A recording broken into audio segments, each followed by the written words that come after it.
Soybeans are Tennessee's top row crop.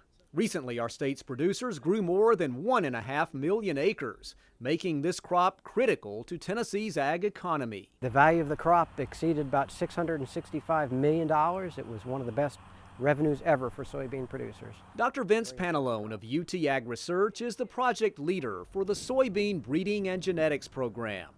He and other researchers are looking to build a better soybean, crossing new varieties to develop superior ones for farmers.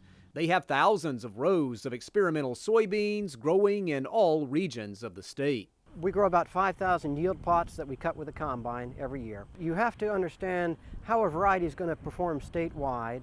This gives you the best impression of the overall genetic productivity of that variety. As an example of their work, Dr. Pantalone's team recently developed a soybean variety called 5601T, known for its exceptional high yield and tolerance to hot, dry weather. We had developed a very strong yielding soybean for Tennessee. It's a conventional soybean, 5601T, and it serves as a USDA check variety, so it's the gauge of performance that other breeders strive to beat in developing new varieties. But here's a case where UT Ag researchers took something that was already very good and made it better. While providing excellent yields, 5601T did not have a resistance to Roundup herbicides. UT Ag researchers and our state's farmers wanted this capability in a new variety.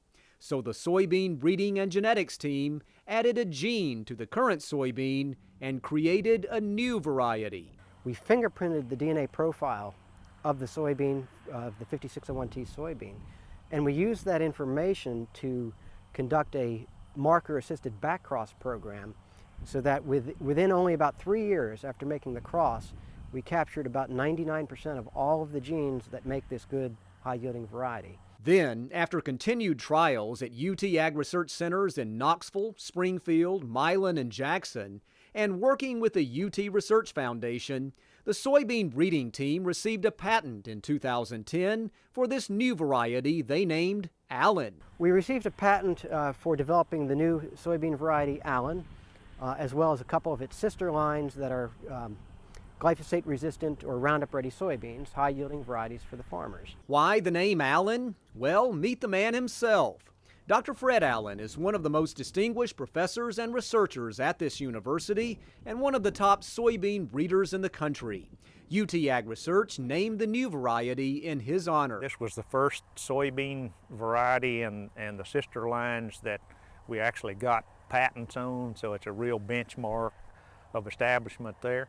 Hopefully more of those will come in the future, but this is a real milestone accomplishment. So, how's the Allen variety performing? In standardized tests during times of both heavy rain and drought, Allen has exceeded the average yields of other commercial varieties by a significant margin, at times by over 8 bushels per acre.